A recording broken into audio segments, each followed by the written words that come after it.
It's April 14th, 1865. The Civil War is finally over.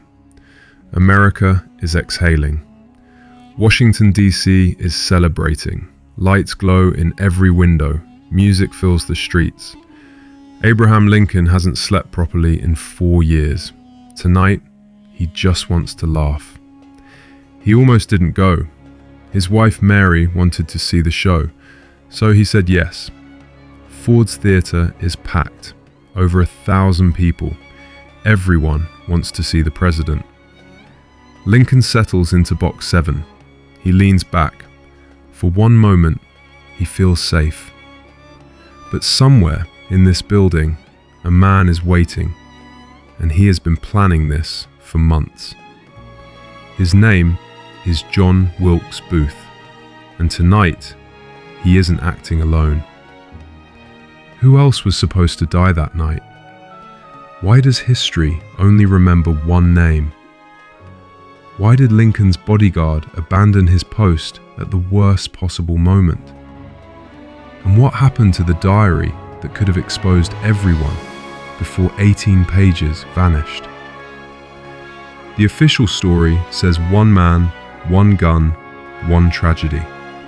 But what if that's only half the truth? If you love hidden history and untold truths, subscribe right now. New stories every week. Most people think Booth acted alone. He didn't. There were at least 6 others involved. That same night, another conspirator attacked Secretary of State William Seward in his home. Seward was stabbed in his bed. His face was slashed open. He barely survived. A third target was Vice President Andrew Johnson.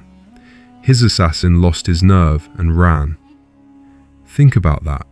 In one single night, they planned to kill the top 3 leaders of America.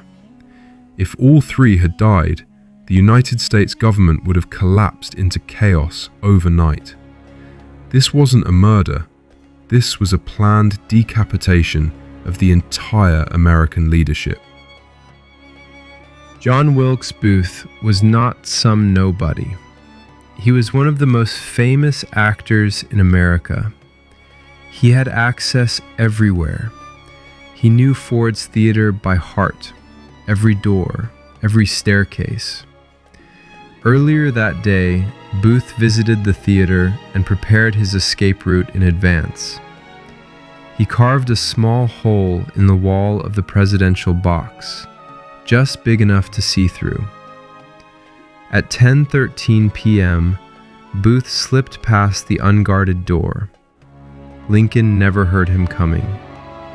One shot, a .44 caliber Derringer pistol, fired from less than 2 feet away. Lincoln slumped forward.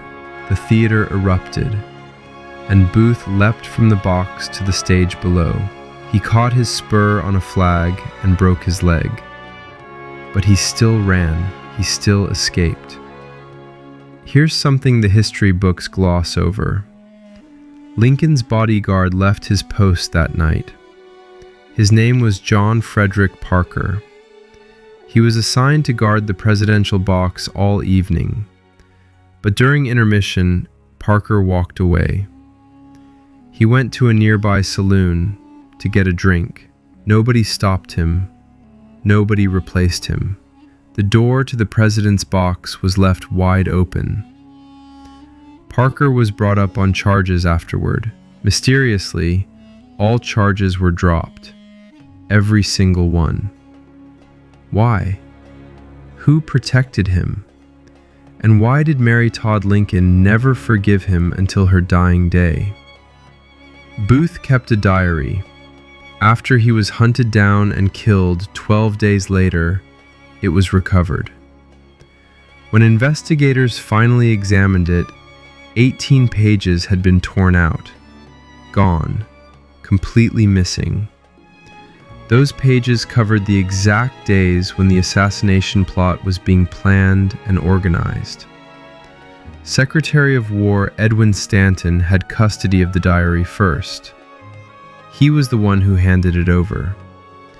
When Congress asked about the missing pages, Stanton claimed he had no idea they were gone. To this day, no one knows where those 18 pages are, or what names were written on them. Lincoln was carried across the street to a boarding house. The wound was unsurvivable. Doctors worked through the night. Mary Todd sat beside him, weeping, holding his hand. At 7:22 in the morning, April 15th, 1865, Abraham Lincoln was pronounced dead. Secretary of War Stanton stood in the room. He looked at the body and said quietly, "Now he belongs to the ages." A perfect line. Almost too perfect for a man some suspected. Booth was cornered 12 days later in a Virginia barn. He was shot and never stood trial.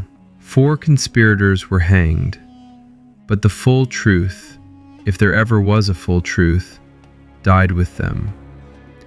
160 years later, we still don't have all the answers. Maybe we never will. A bodyguard who disappeared, a diary with missing pages, a plot to kill 3 men in one night. Was this really just one angry actor with a gun? Or was it something far darker and far deeper? History gave us an official story, but history doesn't always give us the whole truth. So here's the question. If those 18 pages ever surfaced, what do you think they would say?